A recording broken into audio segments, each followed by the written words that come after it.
Hey there YouTube, and welcome to another episode of ZaxChat, where we talk about movies and more. Today I'm bringing you my thoughts on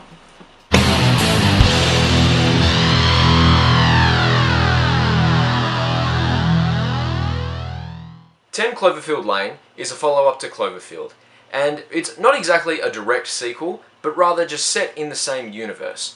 The movie stars Mary Elizabeth Winstead, John Gallagher Jr., and of course the one and only John Goodman. It's directed by Dan Trachtenberg,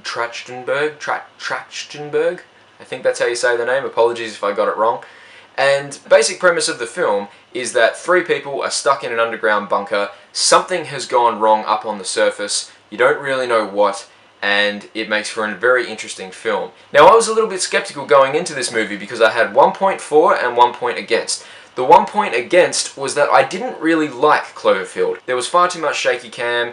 I liked the basic premise of the film, but I just didn't like the execution.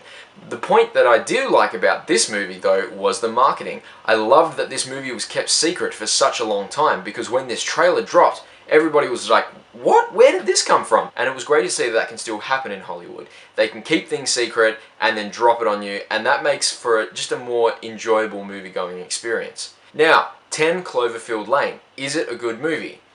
I really enjoyed it, more than I thought I was going to. This movie had me on the edge of my seat more than a few times. It had some really good, intense sequences, had some really great character interaction, and even the way this movie starts, from the very opening scenes, it just gives you an uneasy feeling. And that feeling of uneasiness has a longevity throughout the film. It kind of builds and builds and builds. I really enjoyed it. John Goodman was fantastic in this film, and of course he was. It's John Goodman. He's amazing in everything. The guy can play such likable characters that they're so friendly and you just want to give him a hug, and he can play really creepy characters as well. And this is somewhere in between. There's definitely things about his character that you like, but then there's other things that just make you really, really uneasy. And he really makes use of that kind of heavy breathing in this film. You know, whenever he's talking, he's got that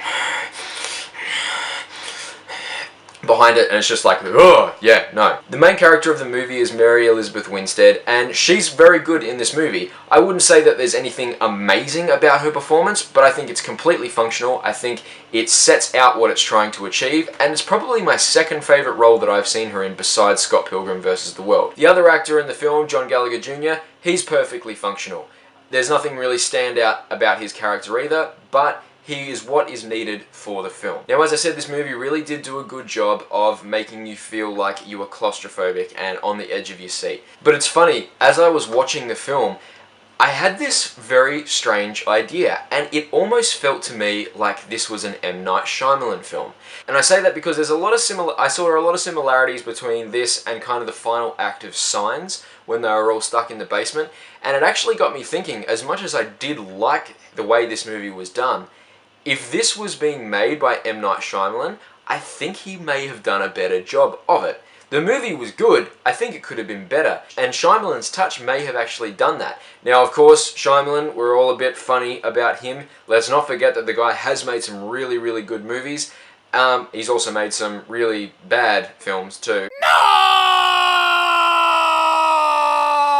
But there was kind of a return to form last year with Shyamalan with that movie, The Visit. That was kind of classic Shyamalan, and I think he actually would have done a really good job with this screenplay. Alas, he wasn't involved, so what we have is a perfectly good and often suspenseful thriller that I thoroughly enjoyed.